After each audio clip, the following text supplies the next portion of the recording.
Es menester mencionar que el Perú ha tenido un papel muy activo durante los últimos años en el foro. Y es así que en el plenario del año 2015 se realizó en Lima y se aprobaron los estatutos del foro que actualmente están vigentes. Nuestros expertos han participado en el 70% de proyectos que han sido desarrollados o se vienen desarrollando en el foro.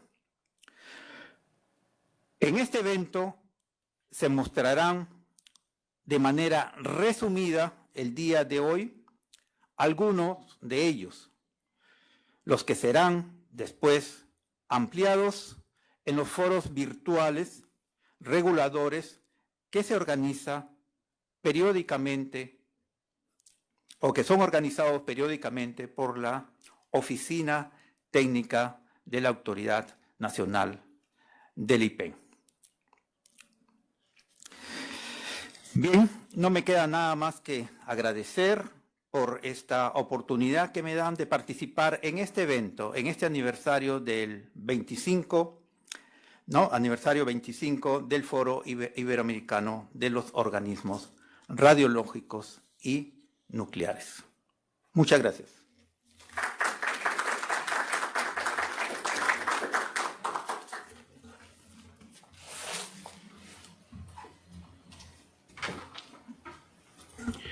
Bien, seguidamente vamos a ver un video conmemorativo por este 25 aniversario elaborado por el Foro.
A fin de hacer una presentación de lo que significa el foro, vamos a invitar a nuestro representante de Perú ante el foro, que es el ingeniero Julio César Romaní, miembro del Comité Técnico Ejecutivo del foro. Adelante, Julio César.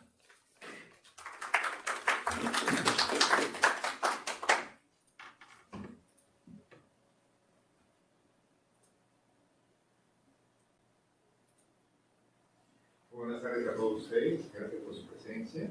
A mí me toca hacer una breve reseña sobre lo que es el foro, cuáles son sus bases institucionales, cómo es su organización, qué actividades desarrolla y qué logros ha obtenido hasta la fecha.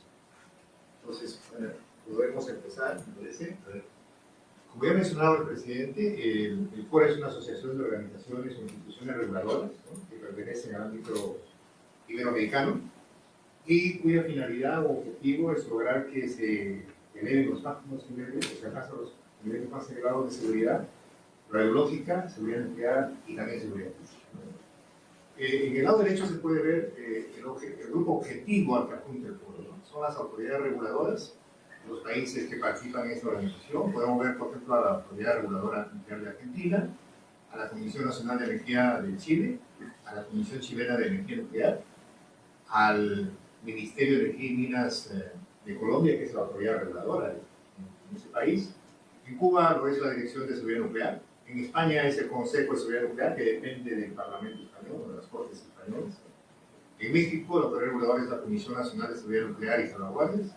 En Paraguay es la Autoridad Reguladora Radiológica y Nuclear, que tiene rango de ministerio, por cierto. En el Perú es nuestro Instituto Peruano de Energía Nuclear. Portugal es una autoridad reguladora que se acaba de incorporar hace 2 meses al foro y depende de la Agencia Portuguesa del Ambiente. Y también, por supuesto, está la autoridad reguladora del Uruguay. La visión con la que trabaja el foro es básicamente la de fortalecer a las instituciones reguladoras a través del intercambio de experiencias y conocimientos, ¿no? Pero lo más importante es de que busca esto a través de la armonización de las prácticas reguladoras. Y esto lo hace a través del desarrollo de proyectos que se trabajan de manera conjunta entre los países, por supuesto proyectos sobre los cuales tienen un interés común, ¿no? Y que están enmarcados dentro de un programa técnico que aprueba el foro anualmente.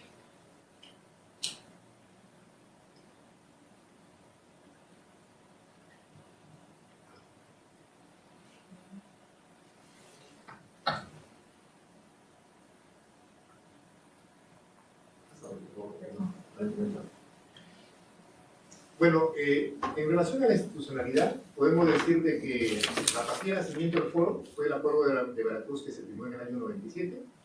Luego, la constitución, que es una especie de constitución básica, digamos, del foro, y esto luego fue evolucionando hasta que el año 2015 aprobó el estatuto que sigue vigente hasta la fecha en Lima, en una reunión que hubo en el plenario. Y en ese momento la doctora Petty era a la vez presidenta del IPEN y también presidente del plenario, y durante su gestión es que se logró la aprobación de este estatuto, ¿no? Parte de esa institucionalidad, por supuesto, también lo comprende el plan de acción que se va aprobando periódicamente. En este momento estamos con el plan de acción del año 2021 al año 2023, y por supuesto está el corazón de la institucionalidad del foro, que es el programa técnico, que es el que agrupa todos los proyectos que se desarrollan dentro de esta organización. La siguiente, por favor. ¿Cómo es que está organizado el foro? Eso es muy importante. En el foro existen estamentos, ¿no? Primero está al más alto nivel el plenario, y el plenario está constituido por las principales autoridades reguladoras de cada país, ¿no? De cada organismo regulador de cada país. Este plenario se reúne una vez cada año, y durante esa reunión aprueban las políticas a seguir para el futuro. También se hace una revisión del desarrollo de los proyectos y desde luego aprueba el presupuesto para el periodo siguiente. En el segundo nivel está el Comité Técnico Ejecutivo, que ya son los que hacen el trabajo operativo, digamos, y sí, tienen a su cargo la coordinación del programa técnico de los proyectos. Y debajo del Comité Técnico se encuentran los grupos de los proyectos que están divididos por áreas temáticas, ¿no?, de interés. Y finalmente tenemos una Secretaría Permanente, que es la que nos brinda el apoyo institucional y administrativo para todos los que acceden al foro. La siguiente, por favor. Y este es el programa técnico. Yo voy a hacer una revisión muy rápida de este tema, pero comprende fundamentalmente los proyectos que se desarrollan en nuestra organización. Están divididos por áreas temáticas, ¿no? El primer área temática que usted puede ver en el lado izquierdo es la seguridad nuclear, y dentro de esa área temática se han desarrollado 3 proyectos terminados, se han terminado 3 proyectos, y 3 proyectos aún están en desarrollo. Entre los proyectos terminados, por ejemplo, tenemos el de envejecimiento y extensión de la vida de centrales nucleares. Ahí está elaborado, porque ahí es un problema que tiene que enfrentarse. Luego, también hubo un proyecto para la elaboración de una guía para la evaluación de las resistencias de centrales nucleares. Por cierto, este proyecto surgió como necesidad después del accidente de Fukushima. Entonces, la idea es que todos los países que tenían centrales nucleares dentro del foro se juntaron y dijeron, bueno, tenemos que diseñar un programa para poner a prueba nuestras instalaciones frente a eventos extremos, ¿no? A fin de que no vuelva a suceder, o no suceda en nuestras instalaciones lo que sucedió en Fukushima. Hay algunos proyectos en desarrollo, como por ejemplo la estandarización de procedimientos de inspección de reactores de investigación. Por cierto, ese es un proyecto que propuso Perú, y en la actualidad todavía sigue en desarrollo, y esperemos de que esté terminado más tardar el primer trimestre del próximo año, ¿no? También estamos desarrollando un proyecto sobre capacitación y licenciamiento de operadores de reactores nucleares, no solamente reactores de potencia, sino también reactores de investigación. Parte de esos resultados ya se están trasladando en este momento a la elaboración de la nueva norma de operador que está elaborando la. Luego, otro tema muy importante para todos son las aplicaciones médicas, ¿no? Por el riesgo que implican tanto para los operadores como para los pacientes, ¿no? Y ahí podemos ver que en esa área temática se han desarrollado 6 proyectos. El primero de ellos fue el análisis probabilístico de seguridad en tratamiento de radioterapia. Luego se desarrolló la aplicación de la matriz de riesgos a la radioterapia. Por cierto, la matriz de riesgos es una tecnología conocida desde hace muchos años, pero en este caso se aplicó para los fines de la seguridad radiológica. Y también hubo un proyecto posterior para el desarrollo de una herramienta informática para que la matriz de riesgo pueda realizar de una manera mucho más sencilla por parte tanto del personal regulador como del personal operador. En lo que se refiere al área temática de protección radiológica ocupacional, se han desarrollado guías de criterios, por ejemplo, para licenciamiento e inspección de explosores, ¿no? Igual se han desarrollado guías para la aplicación de la matriz de riesgo para la radiación industrial, que entendemos que la radiación industrial es una de las aplicaciones donde más accidentes se producen a nivel mundial. Por lo tanto, se le da un tratamiento especial o una prioridad especial para el desarrollo de un proyecto sobre ese tema. Y en la actualidad todavía está en desarrollo el proyecto referido a los criterios de licenciamiento de radiofarmacias centralizadas, ¿no? En lo que se refiere al área temática de factores humanos, sabemos que el tema de las actitudes es un tema muy importante. Entonces, por eso es que hemos desarrollado un proyecto referido a la cultura de seguridad en las organizaciones con instalaciones con fuentes de radiaciones. Y ahora se viene desarrollando una segunda etapa, digamos, en la cual se pretende aplicar este proyecto a la cámara industrial. Bueno, se han realizado también proyectos en otras áreas temáticas como desecho de activos, emergencias, control de fuentes, transporte de material radioactivo, seguridad física, y que van a ser explicados por algunos de los expositores dentro de un momento. ¿Cuál es el proceso de desarrollo de los proyectos en el foro? Primero, tiene que ser un tema de interés común de todos los países. Si no, sencillamente el proyecto no va a avanzar, ¿no? Luego, identificado un proyecto de interés, obviamente se solicita que cada país nomine un experto. El grupo de expertos que se cuenta formula el proyecto, y ese proyecto se pone a consideración del comité ejecutivo del foro y también del pleno, quienes consideran conveniente lo aprueban o no lo aprueban. El tiempo promedio de estos proyectos es más o menos de 2 años y se realizan aproximadamente 4 reuniones para el desarrollo de los proyectos. ¿Cuáles son los beneficios para las autoridades reguladoras de la participación en estos proyectos? Y esto es importante, ¿no? Fortalece el expertise de los expertos que participan en los proyectos y, obviamente, los productos obtenidos sirven para lograr un desempeño regulador efectivo y, en algunos casos, algunos resultados de estos proyectos también sirven para los usuarios. No hay que olvidar que el grupo objetivo de los trabajos del foro está dirigido fundamentalmente a fortalecer a la organización reguladora. Por otro lado, también tiene un efecto importante porque durante esos 2 años que se elabora el proyecto, pues, se fortalecen los vínculos entre las personas que participan en un proyecto, ¿no? Y se forman redes de contacto y colaboración. La idea es de que con esta armonización de prácticas reguladoras, el nivel de seguridad sea más o menos homogéneo en todos los países. Ese es un poco el concepto.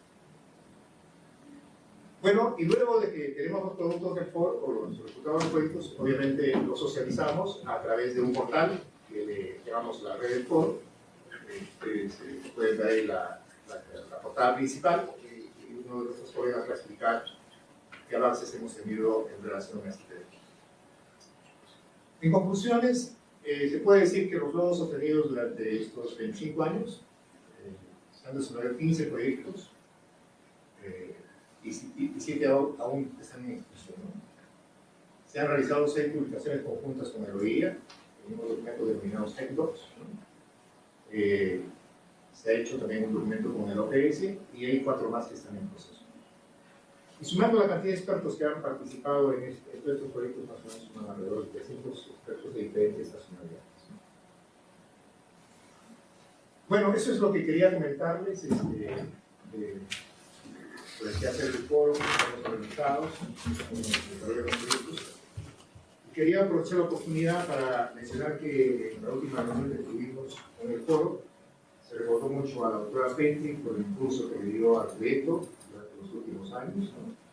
Y ellos me han pedido que, como representante del plenario, el doctor Sánchez le entrega un diploma que me envió la próxima. Entonces, por favor, les pido que estén aquí para entregar el diploma correspondiente.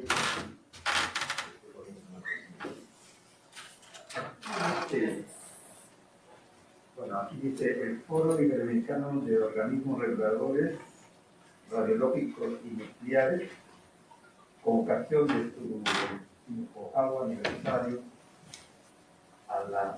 a Susana Petri Casagrande, en reconocimiento a su importante contribución para el desarrollo del programa técnico de nuestra asociación.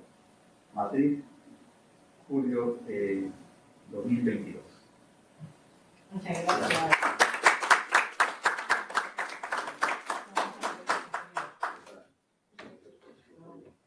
Mi agradecimiento a todos los miembros del foro que han tenido la delicadeza de enviarme este recuerdo. De verdad que para mí significa mucho. Gracias. Bien, como comentó el ingeniero Romaní, tenemos varios proyectos en los cuales se ha participado. Perú ha tenido un destacado trabajo en diversas actividades que desarrolla el foro. Por lo tanto, vamos a presentar a los colegas que han tenido una participación efectiva en estos proyectos. Primeramente, al ingeniero Renan Ramírez, con el tema de cultura y seguridad.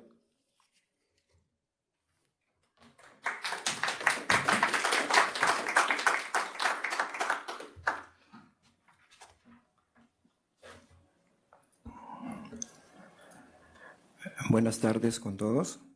Nuevamente, mejor dicho, agradezco la oportunidad de poder estar aquí para poder presentar un resumen del proyecto sobre cultura y seguridad de las prácticas con fuentes de radiación ionizante en el cual participé.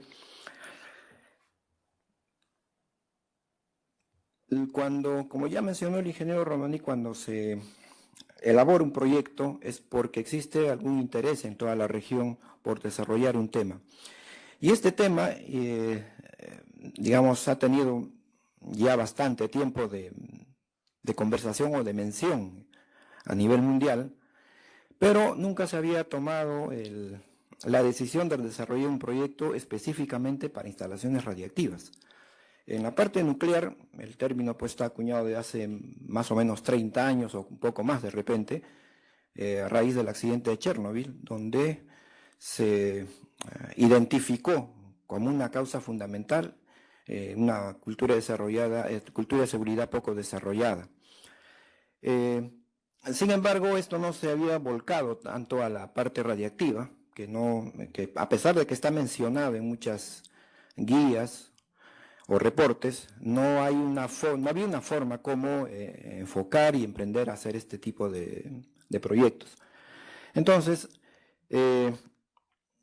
los factores que no se estudian pues son aquellos que subyacen y que no se pueden identificar fácilmente. Entonces, la necesidad de elaborar un proyecto en este sentido hizo que justificara llevar a cabo este proyecto, ¿no?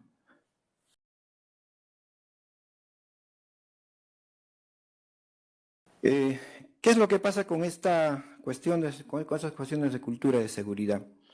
La seguridad en general ha avanzado desde varias etapas anteriores, en donde la primera se identificaba básicamente con el aspecto tecnológico. Decía, un accidente ocurre porque falla la máquina.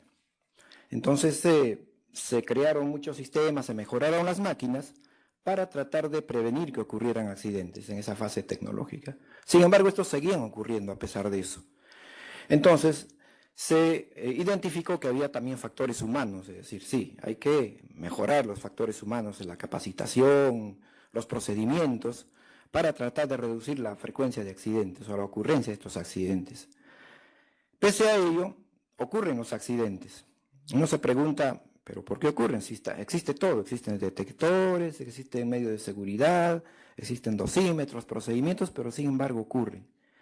Entonces, eso ya hizo identificar que existe una etapa organizacional que está relacionada con los factores más culturales. Es como decir, están los relojes para llegar temprano, pero ¿por qué llega tarde la gente? A pesar de que existen los relojes y a pesar de que se cita una hora determinada. Ese es un aspecto cultural. Entonces, la cultura de seguridad trata de identificar en esa etapa a qué se debe y cómo se puede desarrollar y elevar una cultura de seguridad que por supuesto existe, sino que es muy incipiente. Entonces, como ven ustedes, la causa de accidentes siempre las asociaban a la parte tecnológica y a la parte humana, un factor humano. Pero en la fase organizacional ya se relaciona más a un comportamiento de la organización y de los individuos respecto a la seguridad. ¿Cuál fue el propósito del proyecto entonces? Este proyecto se inició en 2012 y básicamente el propósito fue establecer fundamentos y una guía para saber cómo enfocar y desarrollar, identificar los elementos de cultura de seguridad. Primero, definir qué es cultura de seguridad, ¿no? Luego, identificar y caracterizar cada elemento que puede conformar a lo que es la cultura de seguridad. No es una sola cosa, pueden ser varios elementos, ¿no? Y establecer el método para determinar el nivel de seguridad. Esos fueron los 3 objetivos de este proyecto, y los que participaron en este proyecto pues están mencionados ahí: Argentina, Brasil, Chile, Cuba, España, Perú y Uruguay, con la participación también del organismo que siempre pone un oficial técnico para este tipo de proyectos. En general, la cultura de seguridad, la cultura en general está definida pues de diversos modos, ¿no? Son creencias, son usos, son hábitos, es como cómo hacemos las cosas. En fin, una manera muy simple, dicen de decir que es la cultura, es la forma en cómo hacemos las cosas. Y en seguridad es cómo hacemos las cosas en seguridad. Ese es el concepto más o menos muy simple, pero también a la vez que conforma un concepto mayor. En general, para nuestro proyecto se determinó, después de estudiar muchos conceptos, porque existen varios, no es solo uno. En el proyecto se analizaron varios de los conceptos que se emplean en el mundo. No crean que la cultura de seguridad solamente es para la parte nuclear. Su raíz fundamental fue, aunque no lo crean, los viajes aeroespaciales, porque había que tener mucho cuidado, porque causaba muertes, ¿no? Y después la industria aérea, la aviación. Ahí es donde han surgido estos conceptos de la cultura de seguridad, ¿no? De que toda la organización tiene que estar consciente de que cualquier error puede causar una consecuencia muy grave. Entonces, basados en todos esos conceptos, se definió que la cultura de seguridad es el conjunto de características y actitudes en las organizaciones, en sus directivos y en sus trabajadores, que aseguran que, como prioridad absoluta, las cuestiones de seguridad reciben la atención que merecen en razón de su importancia. Ese es un concepto muy amplio, pero que luego hay que desglosarlo, ¿no? Esto es más o menos lo que yo les había mencionado, cómo definen la cultura en general, ¿no? La cultura es la forma en cómo hacemos las cosas. Bueno, pues, hay diversos tipos de culturas, diversos tipos de comportamientos, ¿no? Y la cultura es la forma como hacemos las cosas cuando no nos miran, ¿no?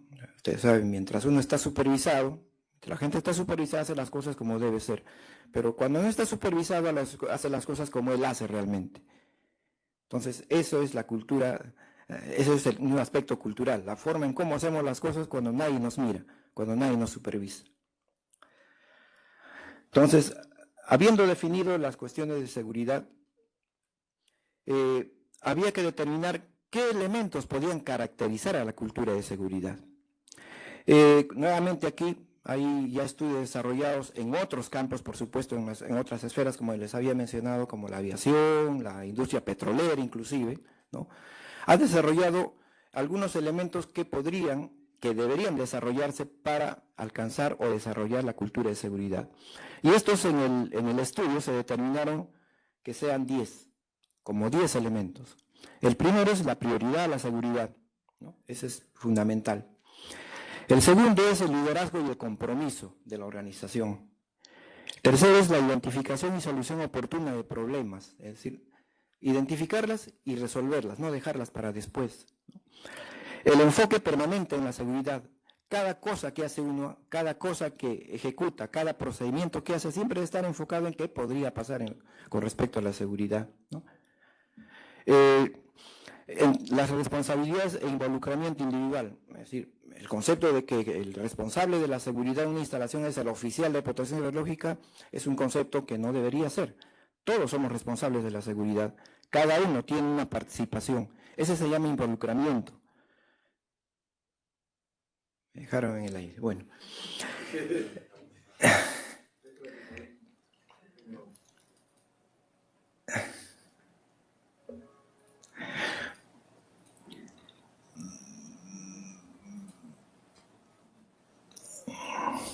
El otro es el de la comunicación eficaz, es decir, siempre debe haber una información clara respecto a la seguridad en todos los sentidos, no solamente de arriba abajo, sino de abajo hacia arriba. Ese es otro de los conceptos de cultura de seguridad, otro de los elementos de cultura de seguridad. El otro es el reporte libre.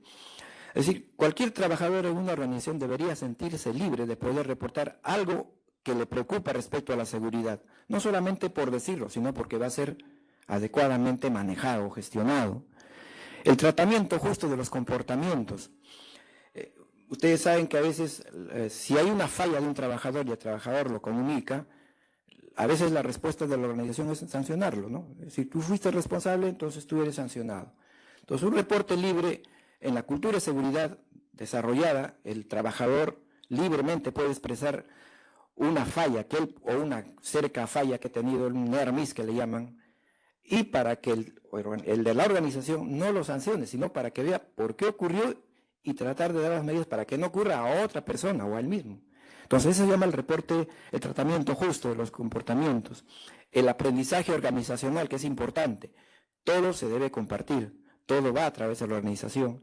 Y finalmente, el ambiente de confianza y colaboración. Todos deben sentir en la organización que sus preocupaciones de seguridad, las recomendaciones de seguridad son acogidas por la organización. Esa es una organización que tiene cultura de seguridad desarrollada.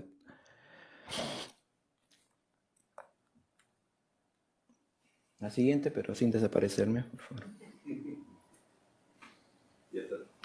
Este es, en suma, digamos, los 10 elementos que tienen que ver con la seguridad, ¿no? Es importante, están del 1 al 10, pero son elementos concatenados, o sea, no es uno solo el que determina, son los 10 elementos.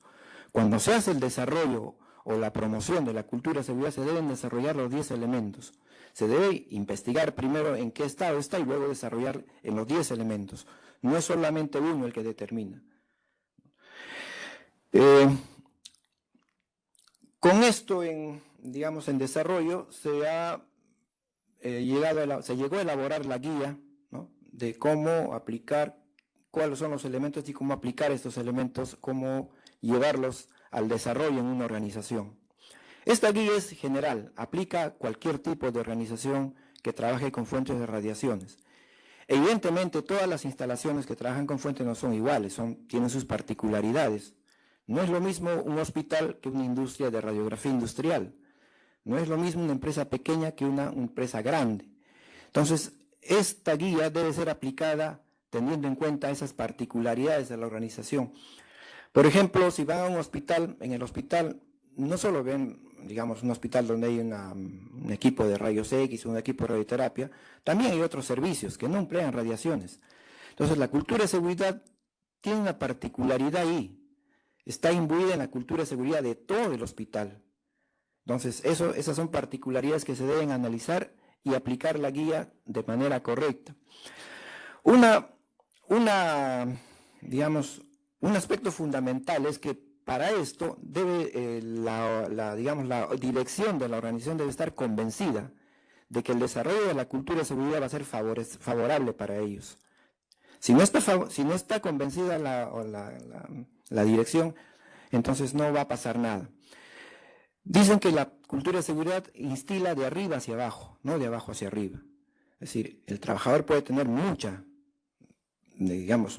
conocimiento, mucha sensación, mucha apreciación de la seguridad, pero si arriba no lo apoyan, entonces en el tiempo también se va a volver como el de arriba. Pero si es al revés, es posible que el trabajador, se sienta imbuido en eso por la prioridad que le dan, por el liderazgo que hay entre los directivos para desarrollar estas cuestiones de seguridad. Algo que es importante para desarrollar esto es la preparación y la capacitación en cultura de seguridad. No es lo mismo, observar el cumplimiento de un procedimiento, es decir, cumpliste o no cumpliste un procedimiento, que decir si esto fue o no un aspecto cultural. Los aspectos culturales casi no se ven. La siguiente. La cultura de seguridad, de acuerdo al modelo de Edgar Schein, que es el que más haya trabajado en esto de cultura de seguridad, en cultura en general, está representado casi como un iceberg. Lo que se ve del comportamiento humano es la puntita, son los aspectos visibles, las manifestaciones visibles, lo que se ve. Ustedes entran a un sitio y ven pues que la bandera está puesta en su sitio, la otra allí, los sitios están ordenados, eso es lo que se ve, esa es la manifestación visible. Pero existe debajo de eso las manifestaciones invisibles. Por ejemplo, una expresión. Es decir, yo acá en esta casa se mantiene siempre limpia, es una expresión, pero no es comprobable. A pesar de esa manifestación existen otras que subyacen todavía. Entonces, el ver, el escuchar lo que dice, pero saber lo que hace, son tres cosas diferentes. Y los aspectos de cultura son muy profundos, subyacen mucho, muy adentro. Y esos son los que uno tiene que explorar cuando hace un estudio de cultura de seguridad. No la parte de arriba, sino la parte inferior. ¿Por qué pasa? No crean que en una organización que su seguridad acá, no hay ningún accidente. Ven una mina y dicen 0 accidentes en esta mina. Eso es conformativo. No saben si la mina tiene una buena cultura de seguridad. Posiblemente desarrolle bien sus procedimientos, pero eso no implica que tenga una buena cultura de seguridad. Entonces, la cultura de seguridad va más allá del simple cumplimiento de normas. Eso es algo que se debe reconocer siempre cuando uno hace estudios de cultura de seguridad. Y es bastante difícil, sí es difícil, saber apreciar, cuando uno va a una instalación, cuáles son los aspectos culturales que hacen que la cultura sea baja allí en ese sitio. Ustedes van a una instalación y pues sí, le ven el dosímetro puesto, le ven el que está con su detector, pero se dan la vuelta y el dosímetro está en otro sitio, el detector ya no lo usan. Ese es el aspecto cultural.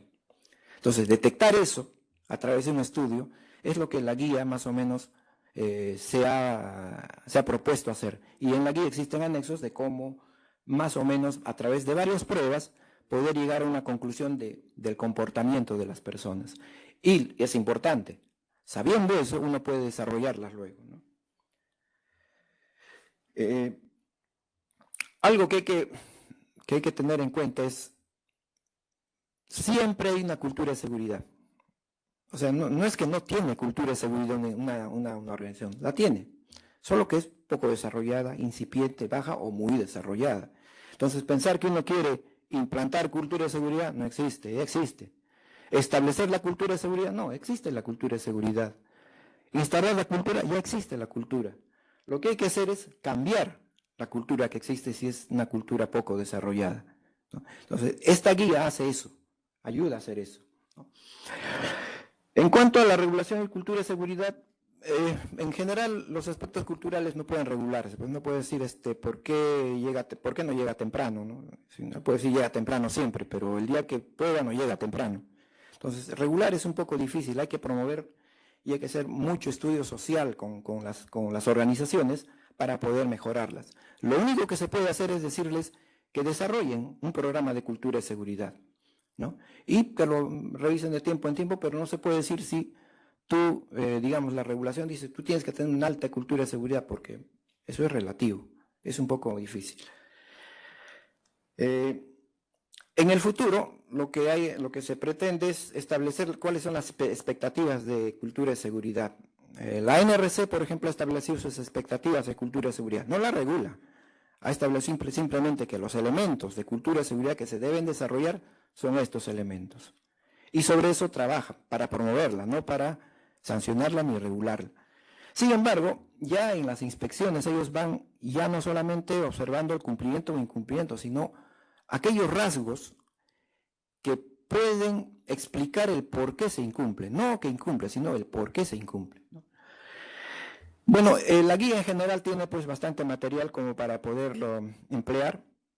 No sé si en la parte anterior estaba la dirección donde se puede bajar. Bueno, esta es una publicación del organismo que fue elaborada en base a la guía que hizo el foro, ¿no? Se ha convertido en DECDOC y el año pasado fue publicada, ¿no?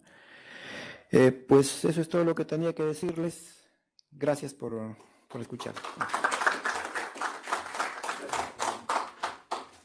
Bueno, muchas gracias, ingeniero Ramírez. Vamos a invitar a Carlos Ampuero para que nos hable acerca de la implementación de los criterios de dispensa en instalaciones radiactivas. Por si acaso, todas las presentaciones más adelante vamos a ampliar estos temas en conferencias individuales, así que esta es solamente una introducción a los temas que estamos mencionando el día de hoy. Adelante, Carlos. Sí, gracias.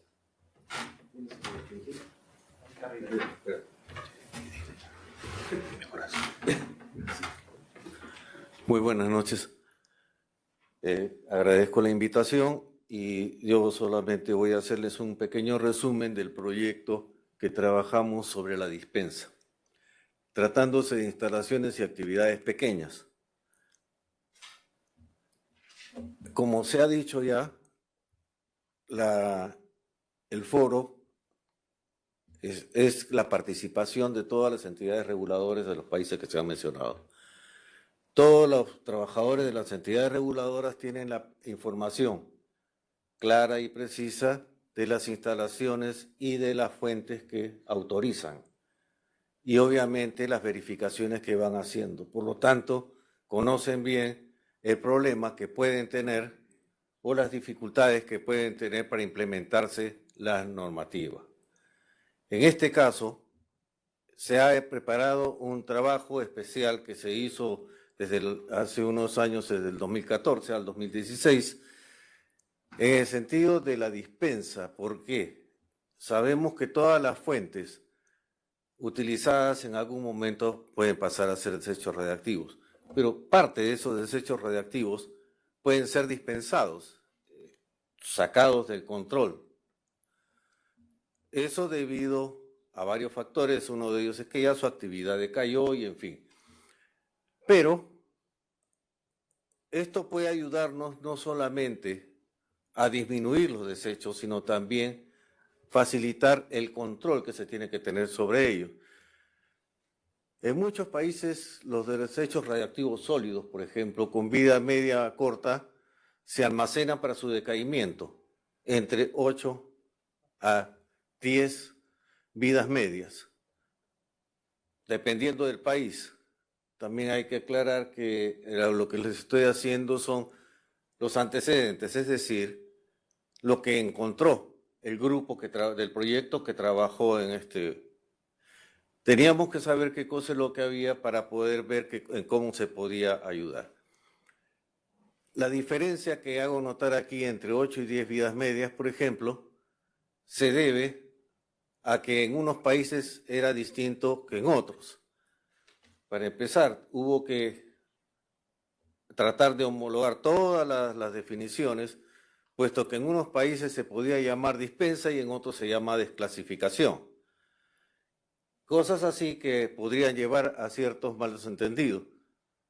Los líquidos, que tienen un problema muy particular, se descargan al alcantarillado después de alguna dilución. Esto es lo que hemos encontrado, todo lo que estoy mencionando es lo que hemos encontrado en esa fecha. En estas prácticas, por ejemplo, la dilución la realizan los titulares de la licencia, los responsables de la fuente, los usuarios. y muchas veces no se tiene un control adecuado sobre ello. Se va de inspección y se encuentra de repente que en el desagüe hay una tremenda actividad. No hay una evaluación completa que respalde la autorización que se les da. Y los registros muchas veces pueden ser deficientes. Esto no es lo mismo en todos los países. En algunos se daba una cosa y en otros se daba lo otro. Existen varios documentos relacionados por parte de la OIEA, se han documentado bastante, y en estos documentos GSR parte 3 y en la parte 5, el RSG 17 y el TEC 2000, se da el concepto de dispensa y se habla, se dan los límites, etc. Sin embargo, la información sobre la implementación de cómo desarrollar la dispensa y cómo hacerlo no está clara. En muchos solamente se cita que hay que hacerlo y no da. El TEC 2000 solamente nos da los límites. Y obviamente el concepto de dispensa presenta dificultades y, como dije, hasta se llama distinto en distintos países. Varía de un país a otro. Además, el GSR parte 3, que es uno de los principales ahora que tiene todos los límites, se establecen niveles de dispensa, pero para cantidades masivas. En el GSR parte 3 se habla de 1 a 10 toneladas de desecho a dispensar. Las instalaciones pequeñas no producen tanto. Como se conoce, producen algunos kilos y todo eso lo podemos tener hasta en unos pequeños recipientes. Los términos de concentración, los términos que utilizan son concentración de actividad. Sin embargo, es muy conservador para las instalaciones pequeñas y generan pequeñas cantidades de residuos y además, como es muy conservador, aumenta los costos. Hay una situación muy compleja para la parte de los líquidos, porque las unidades que se dan no coinciden con las unidades que se manejan en muchas instalaciones pequeñas. Las unidades que da el fabricante y la fuente son distintas. El OIEA solo proporciona niveles de dispensa en términos de actividad total, pero se requiere la concentración de la actividad, que es lo más práctico para este tipo de instalaciones, por ejemplo, en becquerelios por litro o becquerelios por metro cúbico. Es la información con la que en realidad se cuentan. También hay que ver la dispensa a las fuentes selladas, que llegan al agotamiento y obviamente no podemos tenerla eternamente guardada. Pero hay que hacer la salvedad que es para radionucleidos de vida media corta. Más adelante vamos a ver algunos de ellos. El proyecto se hizo entonces en base a toda esta información que se había recopilado y ver cómo se podía ayudar.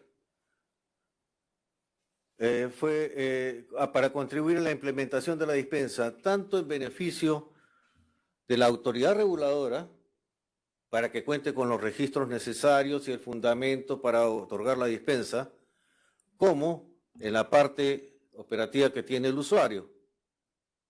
El usuario debe tener también una herramienta que les pueda servir para determinar esto sin necesidad de que esté la autoridad presente. En ese momento, ¿no? Se puede verificar posteriormente, como se puede ver después. El proyecto se inició en 2014 y duró 2 años. El resultado del proyecto es la guía práctica para la implementación de la dispensa en instalaciones radiactivas.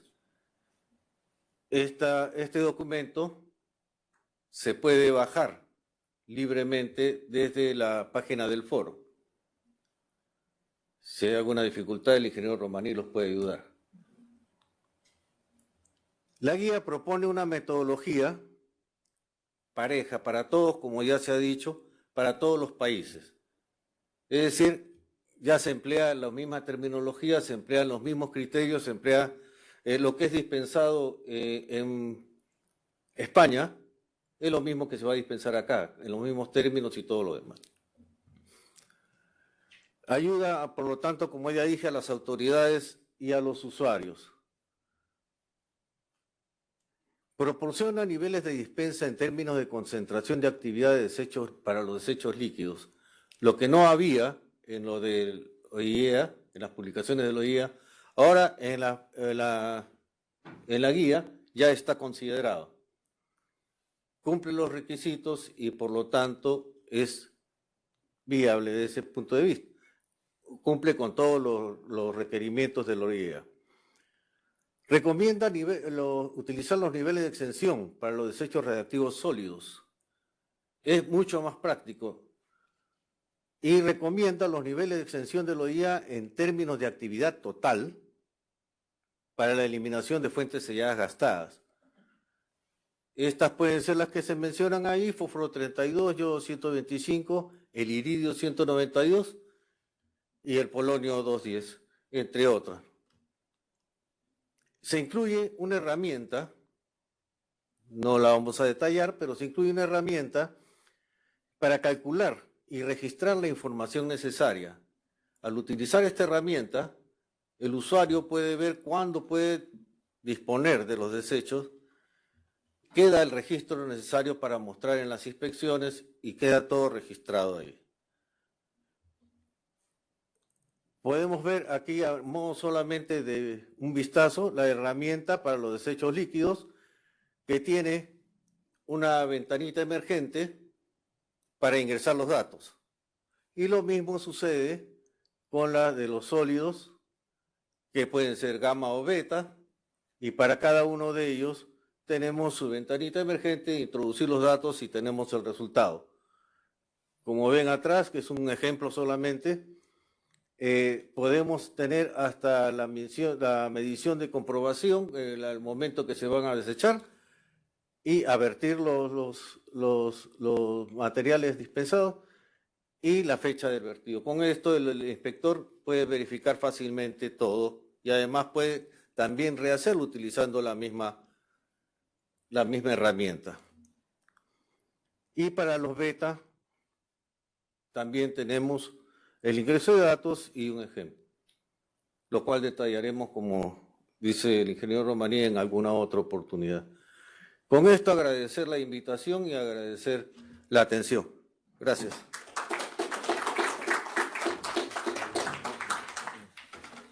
Gracias, Carlos. Bien, ahora vamos a invitar a Yuri Ravelo para que nos hable acerca de la aplicación del método de matriz de riesgo a la radioterapia.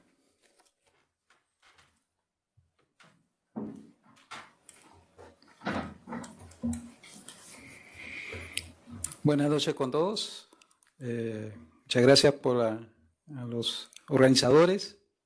Gracias también a mi Padre Celestial, que me permite estar con salud y presentar esta presentación acerca de este proyecto de Zebra, del cual fui participante al inicio de que el IPEN formó parte de esta organización del foro.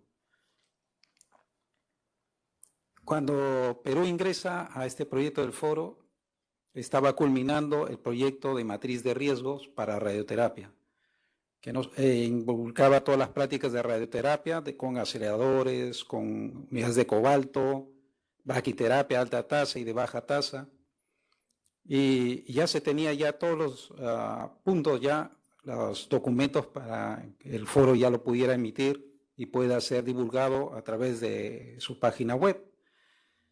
Y entonces en ese momento participé de esa reunión final donde se discutió cómo iba a ser este documento y se comenzó a hablar ya de este programa Zebra, del cual voy a hablar más adelante.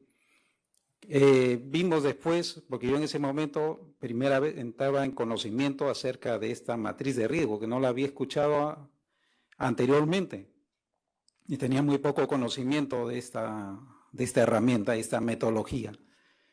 Y como dijo el ingeniero Romaní, esta oportunidad de participar en estos proyectos sirvió para que uno se enriqueciera y conociera más de las experiencias de otros países en este tema de de la aplicación pues, de seguridad, ¿no? En este documento, que después se convirtió también en un documento, un TECDOC,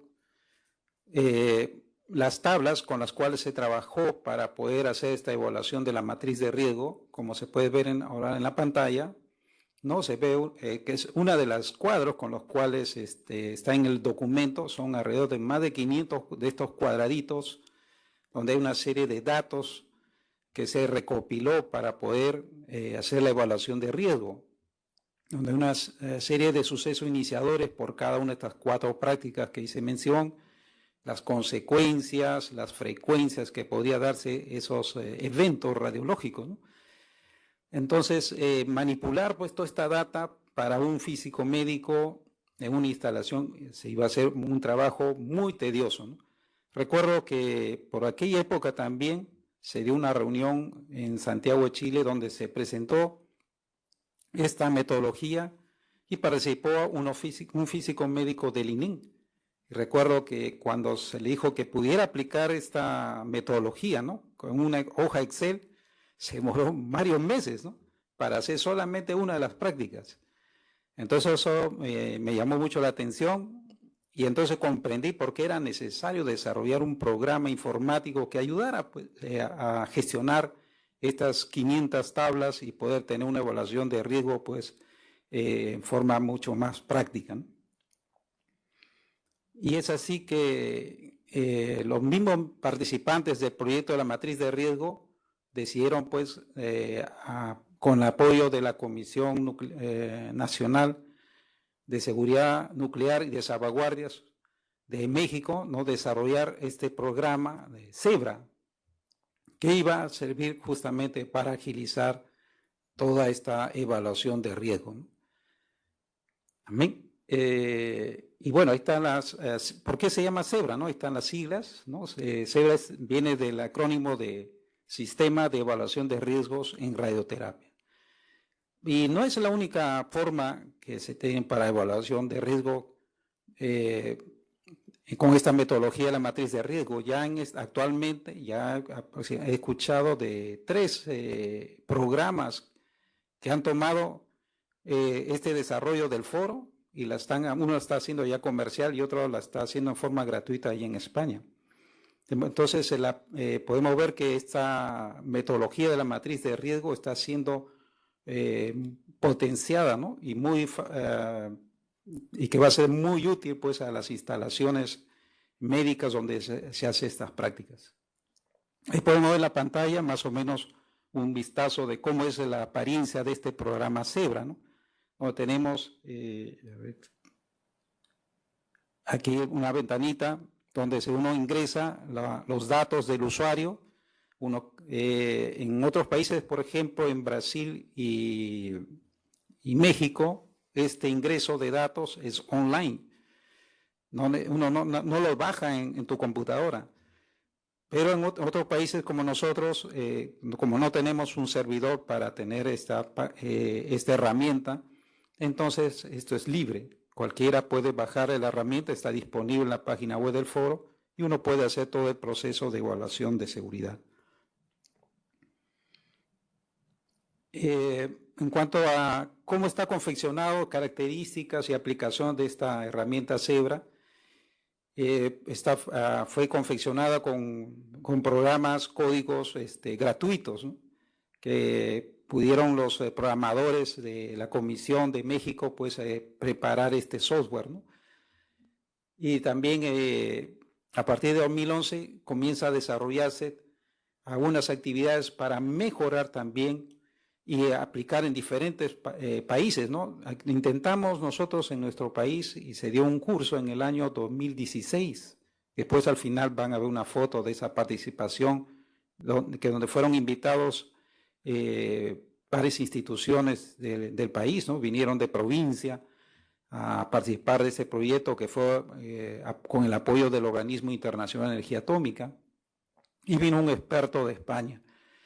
Y bueno, en este desarrollo, a partir de esa época, ha llevado que incluso ya en este tiempo, pues la tecnología en radioterapia cada día es más compleja, ¿no? Ya tenemos las técnicas IMRT, BIMAT, radiocirugía, etc. Entonces, muchos de los países decían, ya la forma como estaba construida la matriz de riesgo actualmente es para pues la radioterapia conformacional en 3D. Entonces todos quieren ahora pues trabajar con IMRT, con BIMAT, y ahorita Zebra pues no tenía en esa época, y es que de ahí se desarrolla un proyecto para poder ampliar, ¿no?, e incluir estas nuevas tecnologías. Ya incluso ya creo que está por culminar ese proyecto. Yo ya no participé en esta parte final por las múltiples actividades que tenía en la oficina. También va a incluir medicina nuclear en la parte de lo que es diagnóstico, pero también ya estaban trabajando con la posibilidad de incluir medicina nuclear en la parte de lo que es terapia con yodo. Y bueno, en lo que es en el ámbito regulador, esta herramienta también es muy importante, ¿no? Así como es muy útil para una instalación de radioterapia saber cuáles son esos elementos de seguridad que, como vimos en la exposición del ingeniero Ramírez, pues es muy importante la organización, ¿no? Cómo está organizado. Y en esta herramienta sale a relucir justamente ese problema de la organización, cómo pasa la información de un lado a otro. Que no todo es tecnológico, ¿no?, sino también es parte de los errores que se producen, como lo expuso muy bien, es el error humano, ¿no? Y esta tecnología nos ayuda mucho para eso. Y entonces, con esta evaluación uno puede también hacer una evaluación de cómo está pues la instalación, y desde el punto de vista regulador nos sirve para ver cómo está andando la instalación también. Entonces, en algunos países ya esta metodología está siendo exigida por las autoridades reguladoras, y las instalaciones están ya haciendo este tipo de análisis y presentándolo regularmente a las autoridades reguladoras. Quizás más adelante, en el futuro, sea también aquí en nuestro país. Y bueno, esa es la foto pues del final del curso que se dictó aquí en nuestro país de Zebra, y esperemos pues que en muchas de nuestras instalaciones donde se realiza radioterapia, que ahora está creciendo, ¿no? Estamos viendo que hay nuevas instalaciones de radioterapia. Hace poco nos han solicitado ya la licencia de construcción y de operación en Chiclayo, ¿no?, de una nueva instalación.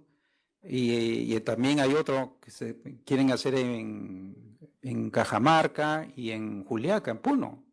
Así que, y también me acercaron a consultarnos acerca de poner un ciclotrón en Loreto, en Iquitos. Así que creo que este tiempo de pandemia, que pensamos que las cosas iban a detener, yo creo que se está reactivando nuevamente, y eso es para mejora de nuestro país y de la población. Muchas gracias.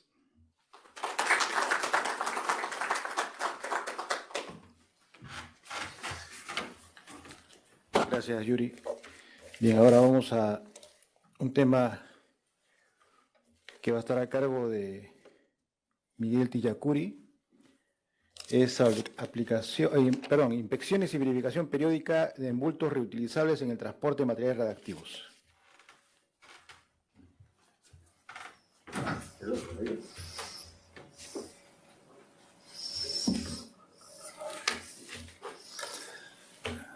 Buenas tardes.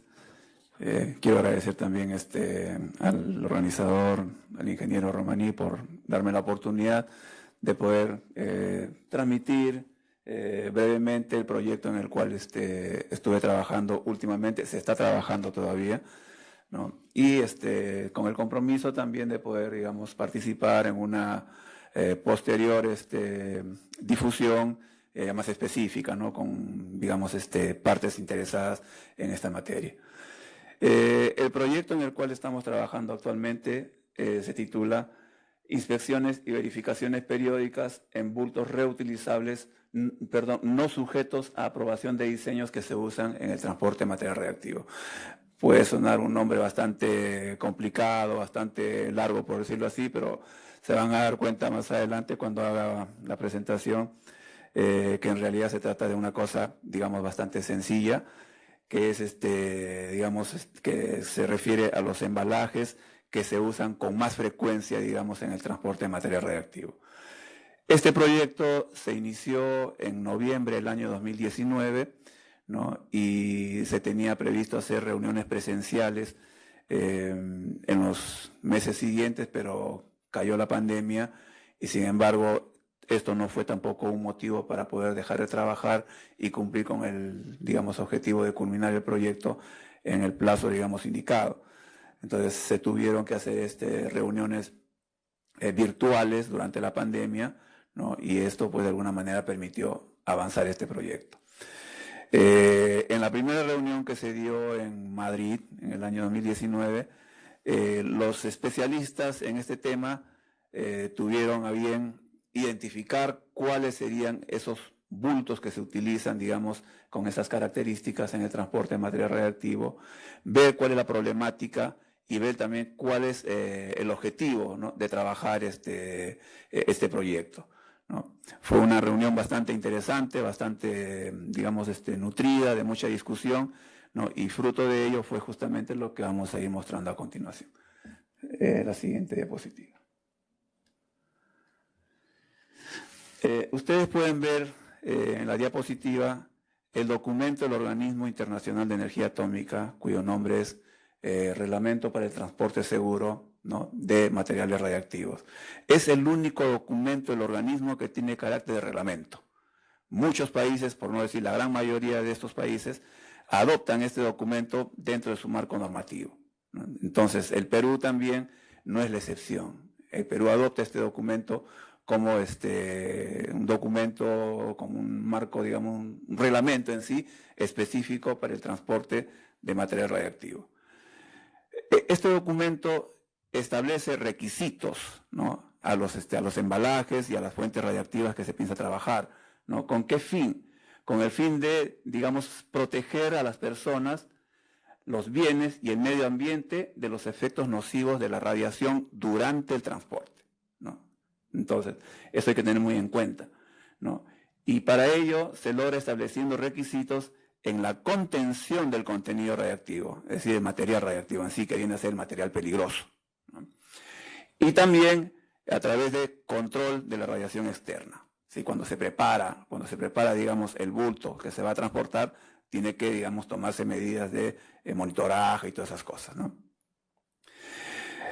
Los requisitos mencionados se satisfacen aplicando un enfoque graduado, ¿no? No es lo mismo transportar, por ejemplo, una fuente radiactiva de 1 milicurie que transportar una fuente radiactiva de miles de curies, por ejemplo, ¿no? Entonces no le vamos a poner los mismos requisitos a ese tipo de transporte. Entonces de ahí viene el concepto de enfoque graduado, ¿no?, que usa el reglamento a la hora de establecer los requisitos a los embalajes que se usan.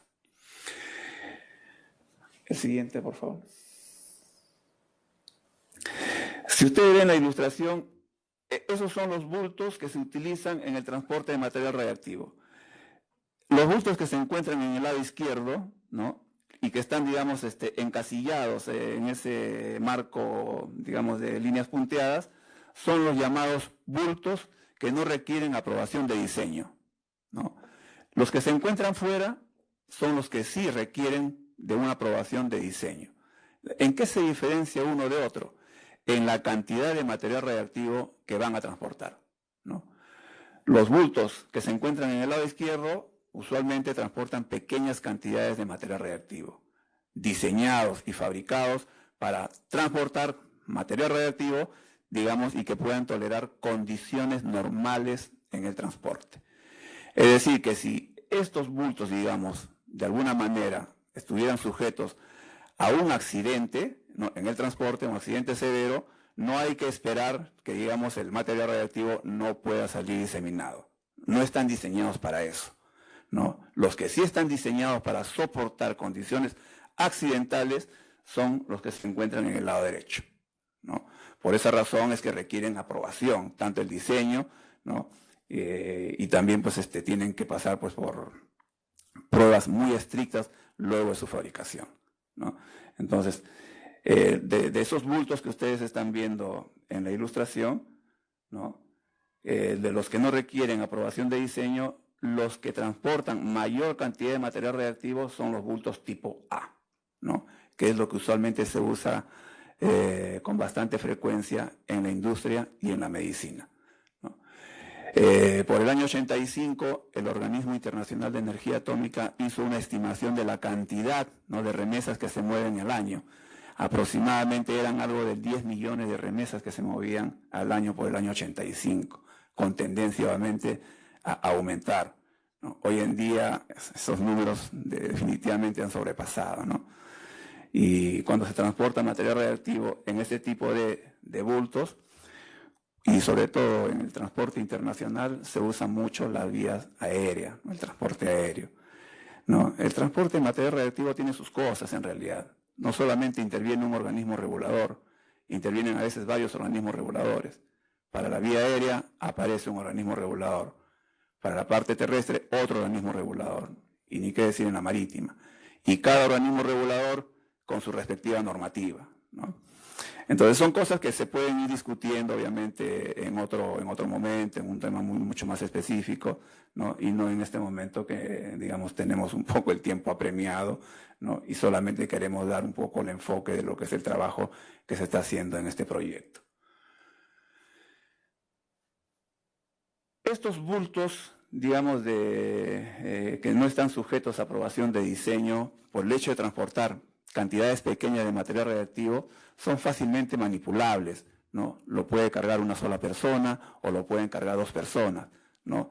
A veces esa facilidad de manipularlos hace a veces que estos bultos, digamos, puedan estar también sujetos a pequeñas caídas, a arrastres o a sentarse encima por el hecho de que transportan pequeñas cantidades de material radiactivo, ¿no? Se almacenan, se pueden apilar, pueden producirse caídas y todo eso.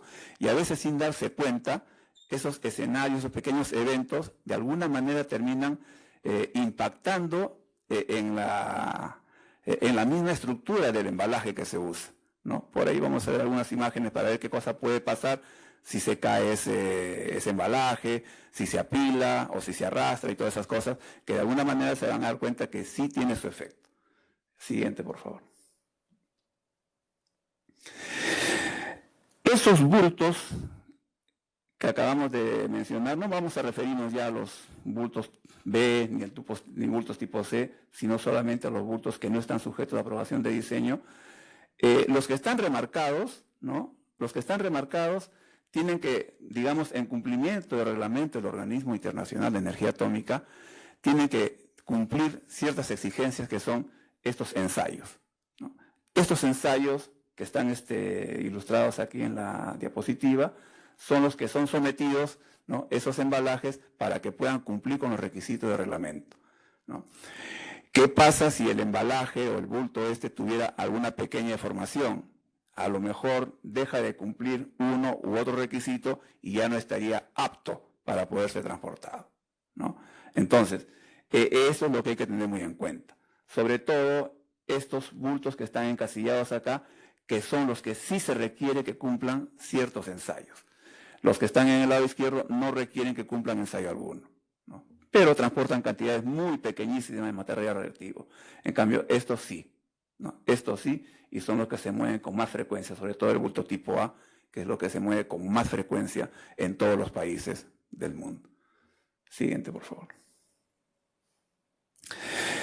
Ya para poder identificar, digamos, esos embalajes que se mueven con más frecuencia, por ejemplo, tenemos los embalajes que se usan en medicina nuclear o en radiofarmacia, ¿no?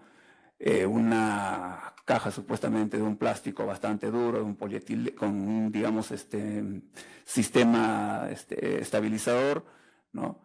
Con una espuma polietileno o algo así, en la cual se inserta el blindaje con el contenido radiactivo, ¿no? Cuando se cierra y todo ello, entonces ese bulto ya, digamos, ha sido, digamos, cumple con todos esos ensayos que acabamos de ver en la diapositiva anterior.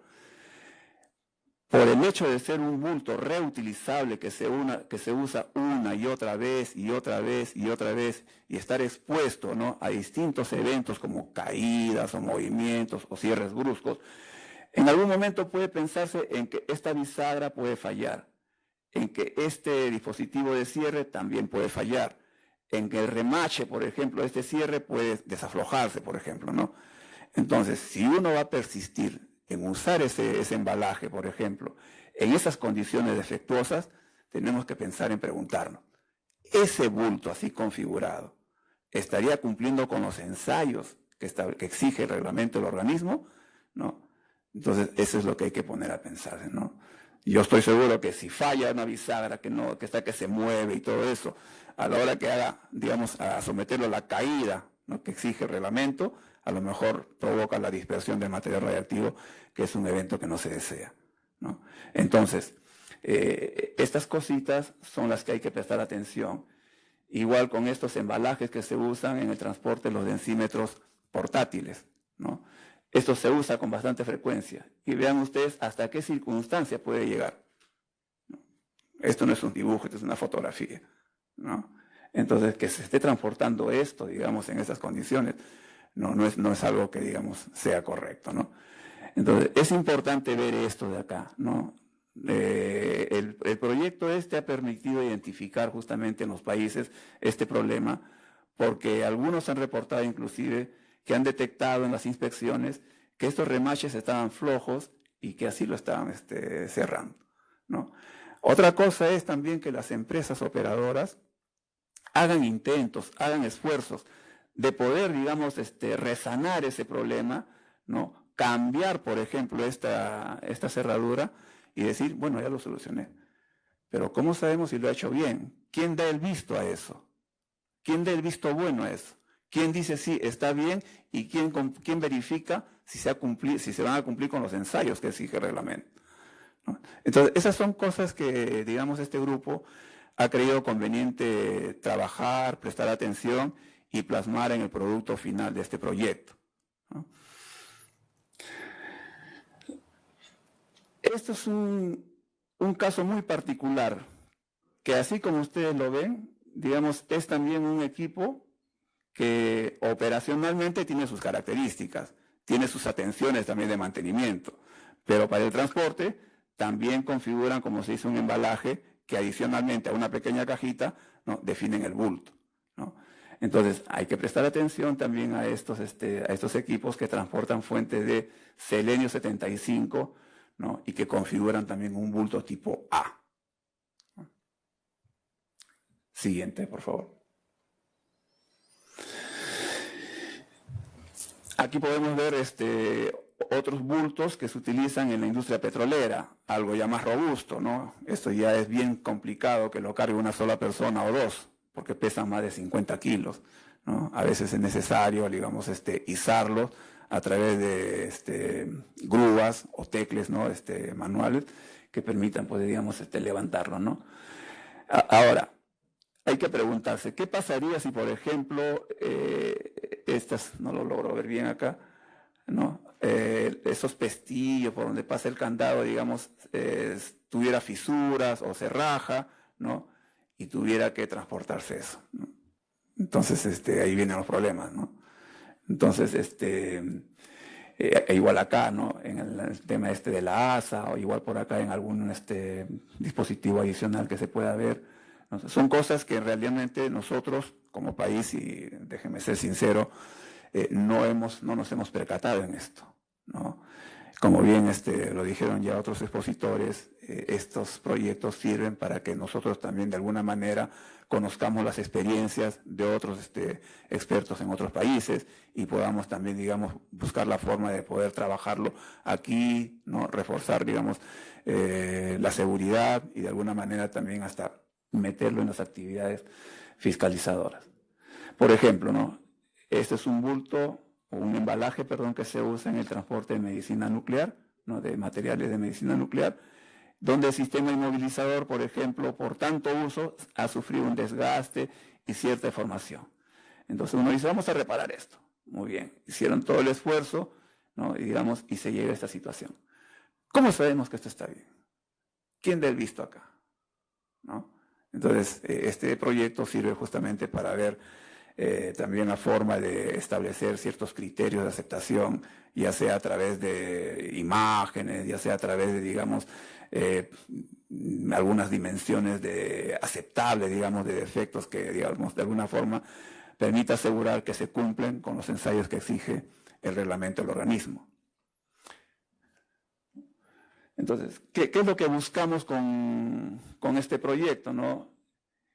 Hacer que las empresas de alguna manera presten atención, ¿no?, a sus embalajes, ¿no?, hagan inspecciones periódicas, verificaciones, ¿no?, y de ser posible, y también, ¿por qué no?, hacer también hasta pequeños mantenimientos correctivos, ¿no? Un poco esa es la idea de esto, ¿no? Y para los organismos reguladores, de alguna manera va a servir también hacer que en las inspecciones fiscalizadoras se preste atención también a estos elementos, ¿no?, a estos embalajes. Yo me acuerdo que en el año 2014, cuando nos tocó ir a hacer la búsqueda de una fuente radiactiva que había sido robada en el norte, lo encontramos y resulta que el embalaje no era pues algo que realmente a simple vista no cumplía con los requisitos de transporte, pues estábamos ahí. En ese momento no sabíamos nada de esto. Ni yo mismo conocía mucho el tema de transporte, ¿no? Pero hoy en día, con todo lo que se ha podido ir conociendo en esto, creo que ya nosotros tenemos que ponerle mucha más atención a este tema del transporte y ponerle la puntería, ¿no?, a estos embalajes que se usan con bastante frecuencia y que tienen pues ciertos defectos que hay que ir viendo como también se pueda ir atendiendo, ¿no? Y obviamente el fin, digamos, tanto para los operadores como para la autoridad, es pues que se busque de alguna manera mejorar, ¿no?, la seguridad en este tema del transporte. Bueno, ahí ustedes pueden ver imágenes de la primera reunión que dio inicio a este proyecto, en la cual participaron 8 países miembros de este Foro Iberoamericano. Bueno, creo que es la última. Bueno, les agradezco mucho.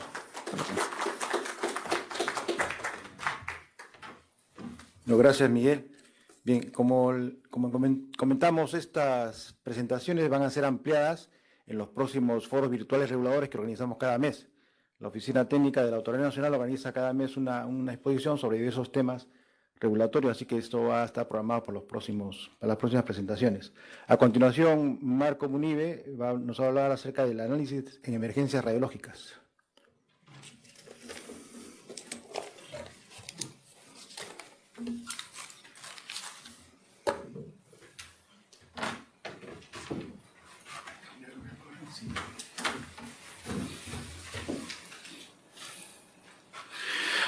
Muy buenas noches. Gracias por la invitación y permítanos felicitarnos a todos los miembros del foro por estos 25 años de actividad. El proyecto de armonización de las capacidades de los países de la región iberoamericana en la preparación y respuesta a emergencia radiológica y nuclear, al cual hemos denominado Proyecto Emergencias, inició el año 2011. Fue uno de los primeros proyectos que el IPEN inició. Y permítanme recordar a nuestro antiguo director, muy recordado amigo, ingeniero Santiago Regalado, que en paz descanse, quien inició este proyecto y de que después yo tuve la opción de heredar todo lo que él había avanzado. Bueno, emergencias, creo que todos tenemos el concepto bien claro que es, ¿no? Es un evento anormal en una operación o uso de fuentes de radiación ionizante o instalaciones nucleares donde se ven vulnerados algunos sistemas de seguridad radiológica, física o nuclear. Y muchas veces estas emergencias pueden generar potenciales daños a personas, a la propiedad privada y al público. Entonces, ¿de qué manera los organismos que conformaban en ese momento el foro podían responder a emergencias? ¿Cómo lo hacían? Porque todos los países de la región ya habían sufrido algún tipo de emergencia. Goiânia en Brasil, Yanango en Perú, Nueva Aldea en Chile, Cochabamba en Bolivia y otros tantos. Entonces, pero ¿cómo el órgano regulador, ya sea como partícipe de la respuesta de emergencia o como asesor radiológico en la respuesta de emergencia, cómo respondía ante estas emergencias? No había un concepto claro. Entonces, por eso el término de armonización. Los 6 o 7 países en ese momento conformantes del foro iniciaron el proyecto y creyeron establecer un objetivo inicial. La siguiente. La idea era ver de qué forma el órgano regulador participaba primero en la preparación y respuesta a emergencias radiológicas, tanto ya sea que éstas derivasen en un incidente o en un accidente, cualquiera fuera, pero cómo el órgano regulador en su momento participaba y respondía ante estos eventos. Entonces, primero tuvimos bastante información, o bueno, tuvieron en ese momento bastante información de dónde sacar el modo de respuesta, porque todos los países, como le vuelvo a repetir, habían tenido una experiencia, una o más experiencias de responder a emergencias. La siguiente. Entonces, establecieron una metodología básica. Primero, teníamos que saber cómo estaba nuestro inventario nacional de fuentes de radiación ionizante. Y sobre todo, priorizar cómo eran y cuáles eran nuestras principales instalaciones más riesgosas. Nosotros en el país tenemos categorizadas en 5, valga la redundancia, categorías de usuarios de radiaciones ionizantes. ¿Sí? Las más riesgosas encabeza obviamente las instalaciones nucleares, luego están las categorías A y B, donde tenemos prácticas de irradiadores, radiografía industrial, en práctica categoría B tenemos medicina nuclear, perfilajes, lo tenemos categorizado. Pero la metodología decía, bueno, está bien, tú sabes cuál es tu inventario de fuentes, pero ahora dime cómo tú sabes que no se han alterado en el tiempo. ¿Los tienes geolocalizados? Y ahí nos dimos cuenta que por lo menos en el país no lo teníamos de esa manera. Entonces comenzamos a averiguar lo que es el sistema GIS, ¿no? El sistema de georreferenciación. Entonces con eso el proyecto nos ayudó a investigar qué pasaba para elaborar mapas de riesgo, cuál era la información principal que teníamos que tener. Entonces indagamos, estuvimos trabajando muy de cerca con personal de INDECI, donde ellos sí tienen establecido lo que es un sistema de geolocalización de todas las posibles lugares de vulnerabilidad o riesgos asociados a de cualquier índole, lluvias, huaicos, temblores, inundaciones. Entonces, establecimos aquí una metodología para poder ver cómo podemos georreferenciar nuestras instalaciones de categoría A y B. Esto nos ayudó a por lo menos mejorar o ampliar la información que ya teníamos en el plan de emergencias y respuestas radiológicas. La última versión fue emitida en el 2017 y usando esta metodología de georreferenciación es de que se incluyó en este plan nuestras principales instalaciones, tanto nuclear como de categoría A y B. La siguiente. Otra metodología que se implementó dentro del proyecto y en el cual sí estuve mucho más involucrado fue el análisis de los accidentes ocurridos y sobre todo de cómo incorporar al análisis lo que son las lecciones aprendidas o incorporadas, porque una cosa es que se aprendan, se conozcan y otras cosas que se apliquen, ¿sí? Entonces, la metodología establecía que tenemos que organizar a qué llamábamos eventos iniciadores. ¿Sí? Miguel mostró hace un rato un bulto radiactivo con un mal sistema de seguridad física. Ese puede ser un evento iniciador. Ven ahí un accidente de tránsito que se pudo haber complicado, pero el evento iniciador es que no obtuvo un buen sistema de seguridad física, por ejemplo. Entonces, ese tipo de armonización está establecido en el documento que el foro elaboró. Luego, otra metodología que se trabajó bastante fue el análisis causa-efecto, ¿sí? El origen del evento y en qué podría derivar. Hay un poco que se aprovechó la experiencia de lo que era el análisis probabilístico de seguridad. que ya el foro, como Yuri lo mencionó, tenía un poco de conocimiento. Pero queríamos hacer algo mucho más sencillo, ¿no? Evento iniciador, que es el origen, y luego ver cómo proceder de manera inmediata y rápida para poder responder a distintas emergencias. Ya sea como, bueno, no como primer respondedor, pero ya sea como un asesor radiológico de acceso rápido para poder apoyar a los primeros respondedores. Y algo que no estaba establecido en los documentos de la OIA todavía, en ese momento, en el 2011 y 2012, fue las consecuencias no radiológicas. Podemos decir que este documento, el proyecto, colaboró bastante en mejorar la redacción del GCR parte 7, que es el documento de la OIA de preparación y respuesta a emergencias radiológicas, donde se habla mucho de las consecuencias no radiológicas. En un accidente, como ustedes saben, puede haber un accidentado, un sobreexpuesto, sí, pero hay otras consecuencias. La pérdida de credibilidad en el uso seguro de la fuente de radiación ionizante, pérdida en la credibilidad del órgano regulador o de la empresa que estaba prestando el servicio y en el cual sucedió la emergencia, un daño casi ya arraigado en la población y un miedo casi patológico también a las radiaciones ionizantes se puede acrecentar por estos accidentes, por estas emergencias. Entonces, esas son las consecuencias no radiológicas que se identificó y que luego parte del grupo que estaba en este proyecto pudo mandar sus contribuciones y luego se vieron plasmados en un documento final del GCR parte 7. La última, no quise extenderme mucho. Otra metodología era el desarrollo de mecanismos para el intercambio de información relacionado a emergencias. Partíamos de que cada uno de los organismos reguladores, conformantes en ese momento del foro, eran firmantes de la Convención de Pronta Notificación con el OIA y la de la pedida de asistencia. Partábamos de esas dos convenciones que la gran mayoría de los conformantes del foro eran firmantes.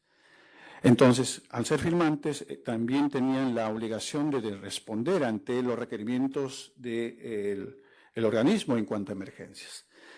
Entonces, las redes habíamos encontrado que eran la forma más idónea. Se había establecido dentro del grupo una red muy cerrada y colaboradora de intercambio de información. Entonces, vimos que eso era una parte importante y que mucho de esa información se puede volcar y distribuir en lo que es la plataforma de emergencias radiológicas del OIA, que es la UCE, de la cual cada país tenía que tener un representante declarado. En este caso, en el Perú, el administrador del sistema recae en mi persona. Entonces, yo, en caso que hubiese una emergencia, yo tengo que de alguna manera volcar la información ahí. Claro, no soy quien para pedir la asistencia o la notificación de emergencia, porque hay otros niveles, pero el reporte y el manejo de información se maneja bajo esta plataforma y esa responsabilidad recae en una persona o un punto focal.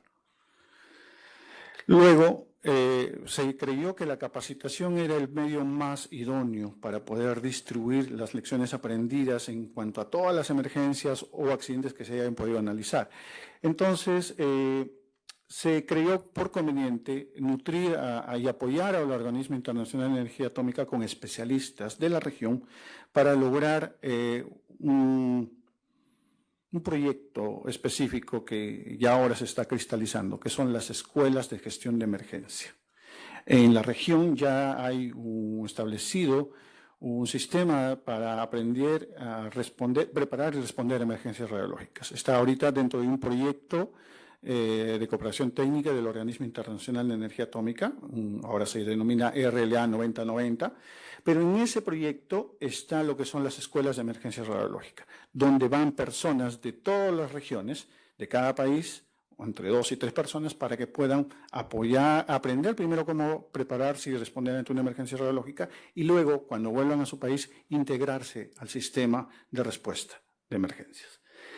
Y bueno, en el país ya hemos tenido casi 20 personas entrenados en esa área y muchos de ellos, incluyéndome, participamos dentro de lo que es la respuesta a emergencias radiológicas. Pero no solamente nos hemos quedado en lo que era el proyecto en esto de la emergencia, sino que volcamos esa información también en proyectos y en cursos nacionales. El que ven en pantalla es uno de los cursos nacionales que hemos dado para primeros respondedores. Hemos también dado cursos para lo que es respuesta médica ante emergencia radiológica. Entonces, el proyecto no solamente quería saber un documento, sino que quería formar personas que podrían contribuir de manera directa en mejorar la capacidad de respuesta y preparación a emergencias radiológicas. Bueno, es todo lo que yo tenía que detallarle. Gracias.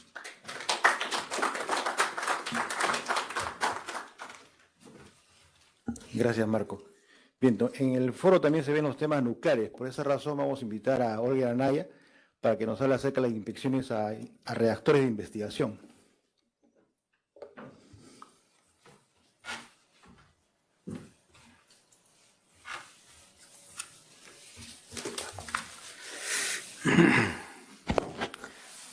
Buenas noches con todos y agradecimiento a los organizadores del evento y también, digamos, una felicitación por el aniversario del foro. En esta oportunidad me ha tocado participar en el proyecto de estandarización del proceso de inspección de los reactores nucleares de investigación. ¿Por qué inspeccionar un reactor nuclear? Bueno, según la Comisión de Reguladores Nucleares de la OSD, señala que las inspecciones son el mayor instrumento que los reguladores disponen para garantizar la seguridad de las instalaciones nucleares.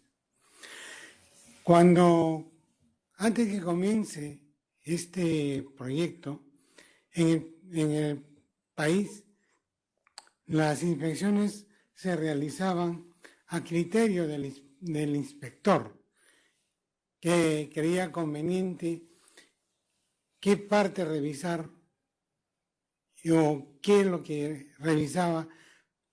Probablemente revisaba lo que más conocía y no lo que era importante.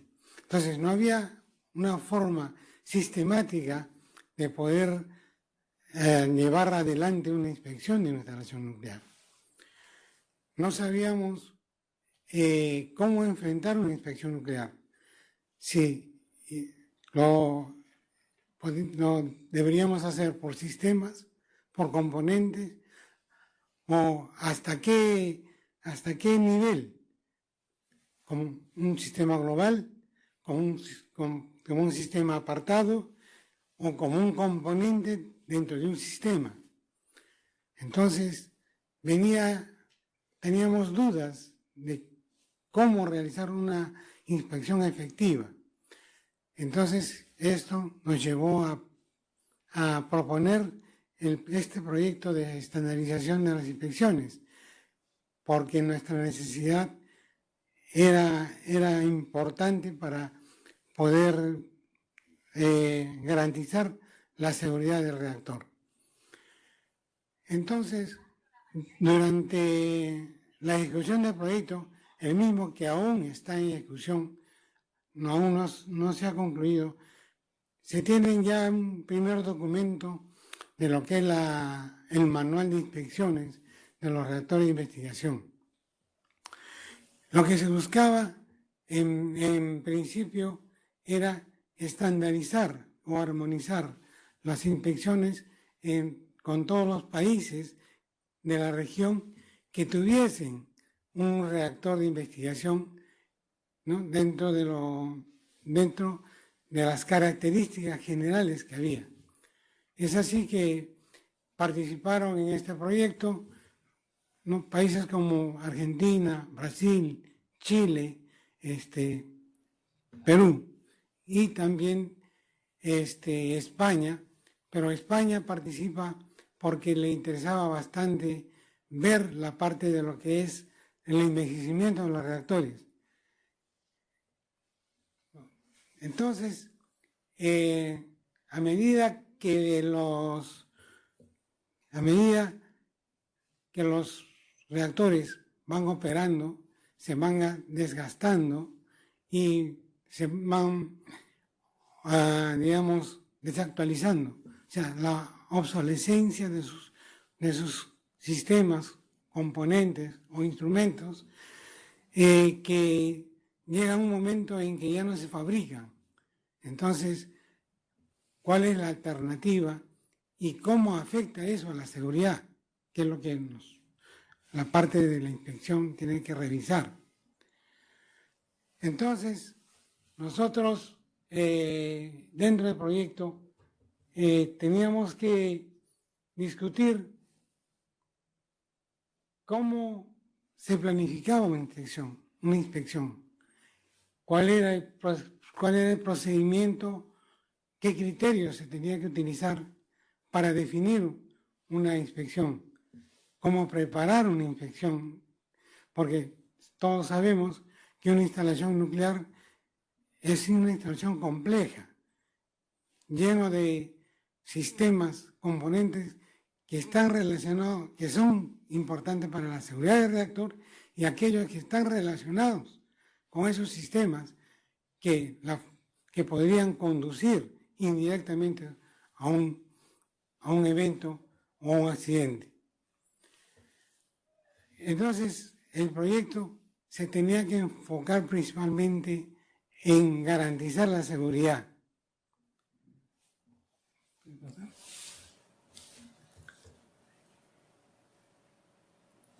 Entonces, el manual que ya se tiene preparado, pero que aún no ha sido aprobado, incluye un conjunto de 13 procedimientos generales que se ha desarrollado para poder realizar una inspección de una instalación nuclear. Y esto de forma genérica para que todos los países puedan utilizarlo y adecuar esos procedimientos genéricos a las condiciones y características de cada instalación nuclear. Nosotros actualmente ya estamos utilizando ya algunos de esos 13 procedimientos que se han desarrollado y lo estamos adecuando tanto para instalaciones del RP10 y en cuanto para las instalaciones del RP0, aunque de paso el RP0 sigue una situación de parada prolongada, que ya me parece que está muy extensa la parada prolongada y por cierto habrá que revisarlo.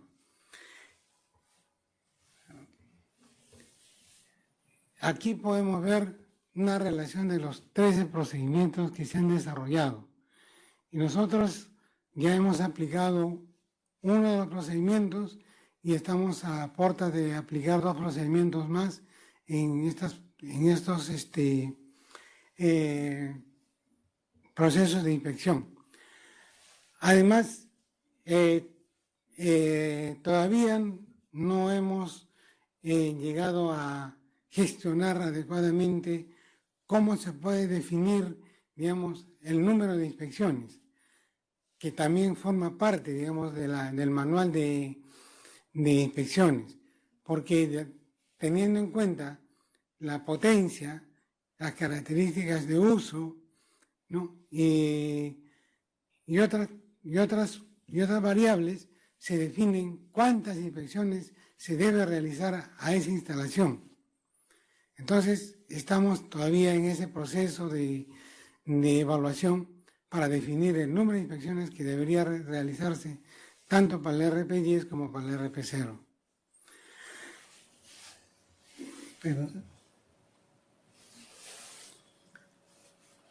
El impacto que tiene este proyecto es justamente la mejora de la efectividad de las inspecciones que realiza la OTAN. Mejora la evaluación y la fiscalización del proceso de gestión del envejecimiento. El organismo tiene un documento sobre la gestión del envejecimiento. Entonces, lo que se tenía que hacer dentro del proyecto era una guía, ¿no?, para que el órgano regulador pueda realizar el control y la evaluación del envejecimiento de las instalaciones, las instalaciones nucleares. El hecho de tener documentos comunes y que estas actividades se realizan con un patrón similar en la región hará que mejore el nivel de seguridad de los reactores de investigación. Cuando se sostuvieron las reuniones y las discusiones, cada país tenía criterios específicos para sus instalaciones, que diferían mucho de cada país, dependiendo, digamos, de la infraestructura que ellos tenían, de la cantidad de profesionales, de fiscalizadores que tenían y de la expertise que tenían. Entonces, hay países que tenían mejores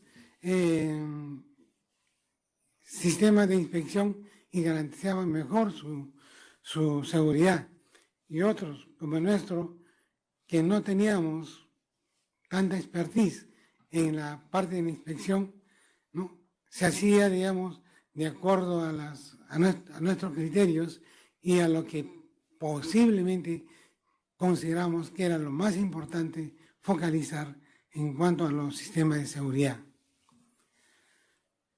Y por otro lado, también el proyecto va a dar como producto esa guía para gestionar el envejecimiento de las instalaciones nucleares. Bueno, esos son los países participantes y, por cierto, como el Perú fue el que propuso el proyecto, tiene la responsabilidad del proyecto, en este caso es el ingeniero Gerardo Lázaro, que en esta oportunidad está de vacaciones y por eso no ha participado en este proyecto. Bueno, eso es lo que yo quería presentar y le agradezco bastante.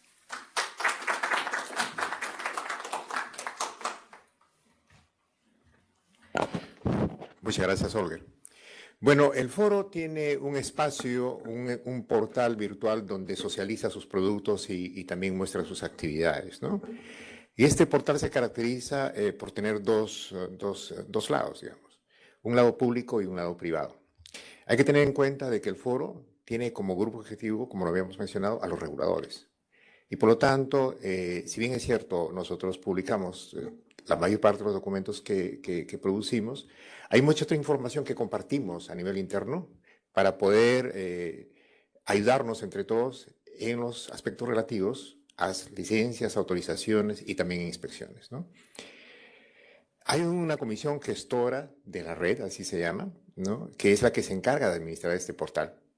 Y nuestro representante es el ingeniero Eduardo Medina, quien ha venido a reforzar de manera muy importante ese grupo, así es que lo voy a dejar a él para que nos explique en qué consiste este portal del foro.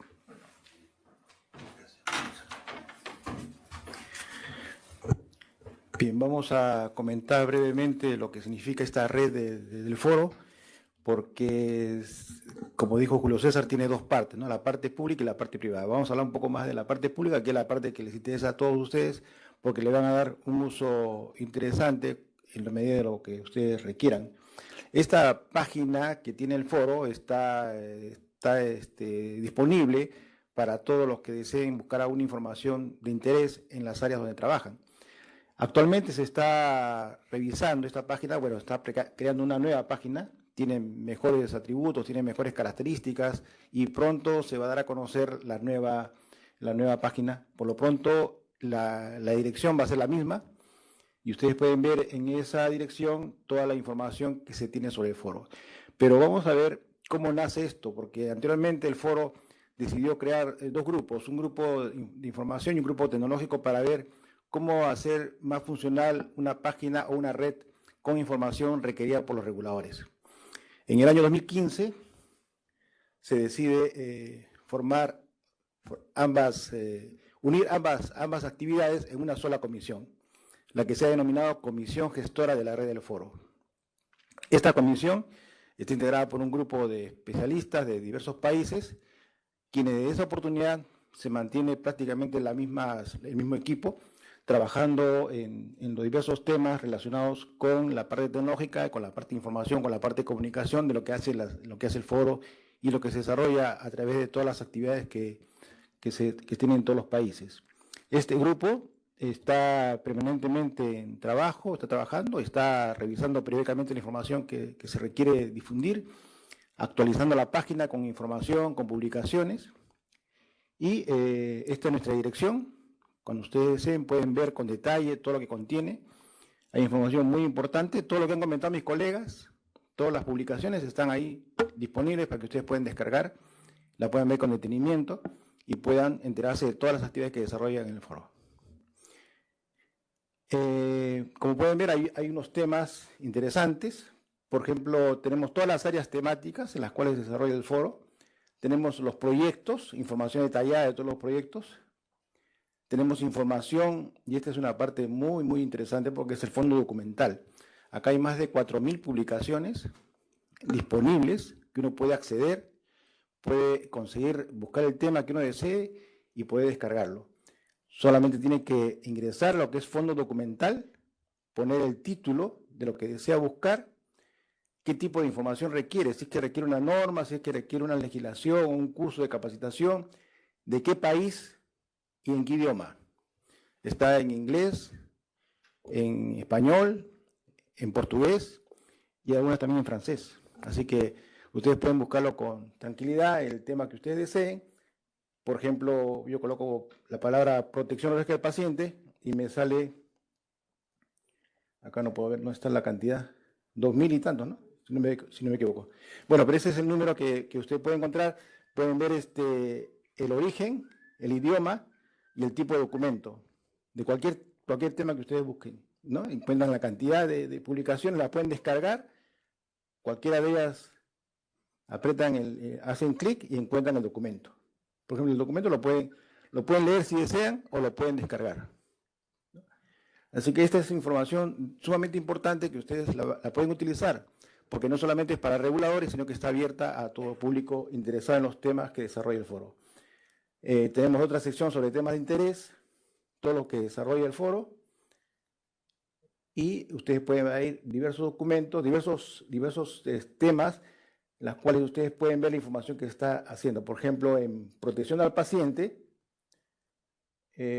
acá apretan protección al paciente y sale todas las publicaciones que tenemos, ¿no? Todas esas publicaciones que son editadas, preparadas por diversos organismos internacionales, sobre todo de la OIA, ustedes la pueden ver ahí, pueden descargar los documentos.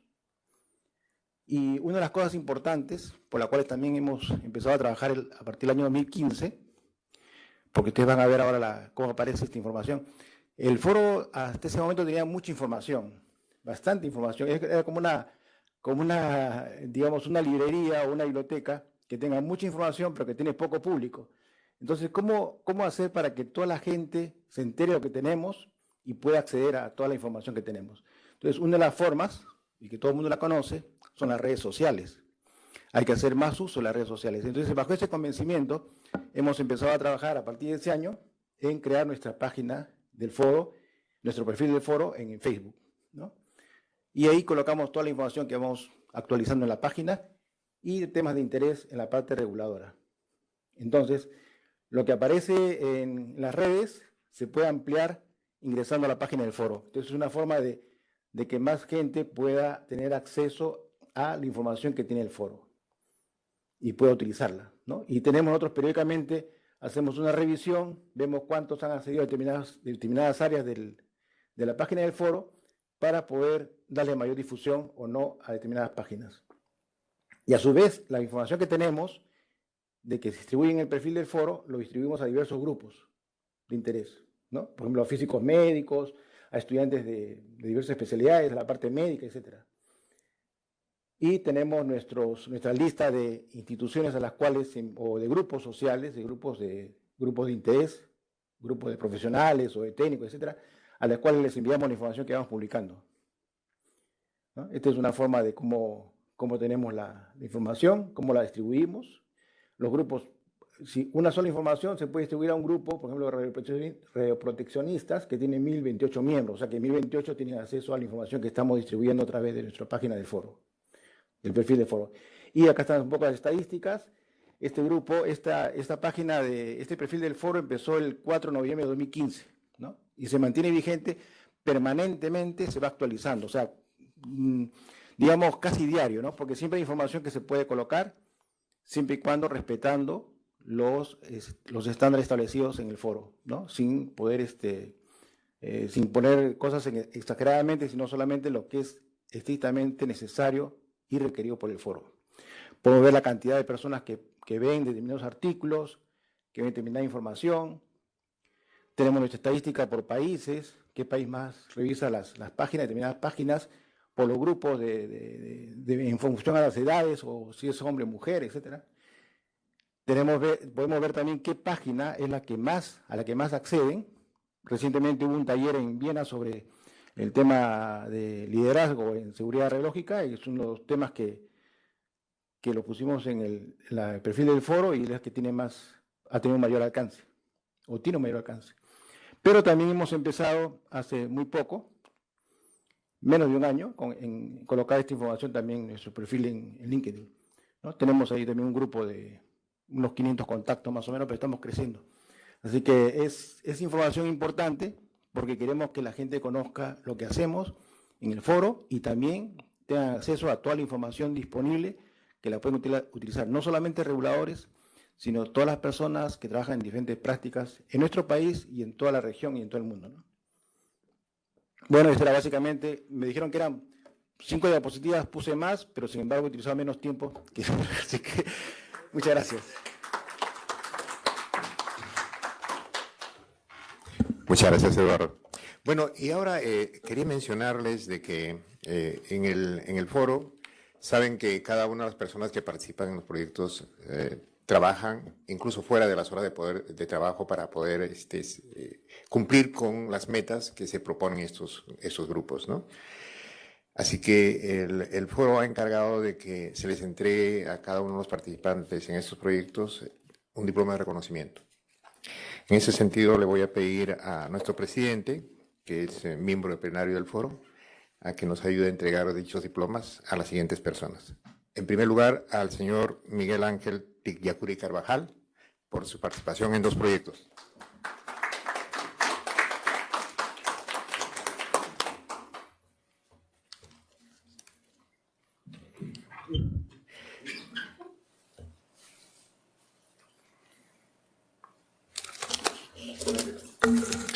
Al señor Julio Villanueva Rivera, por su participación en un proyecto.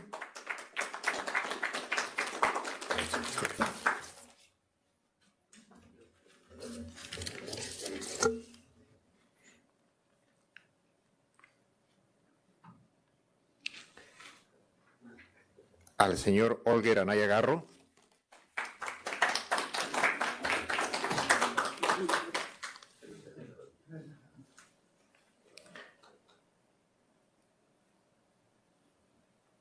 Al señor Carlos Ampuero Flores.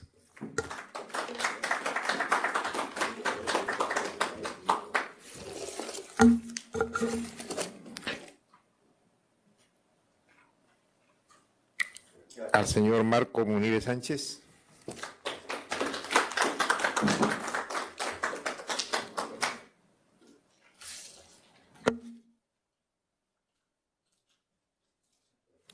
Al señor Renan Ramírez Quijada.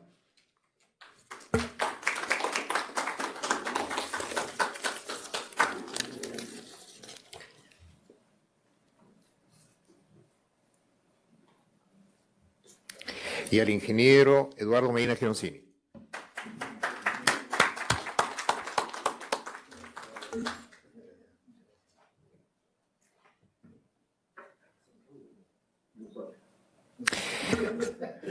Bueno, y ahora invitamos al ingeniero Jorge Condori para que cierre este evento. Muchas gracias, señor presidente. No, a mí ya me entregaron.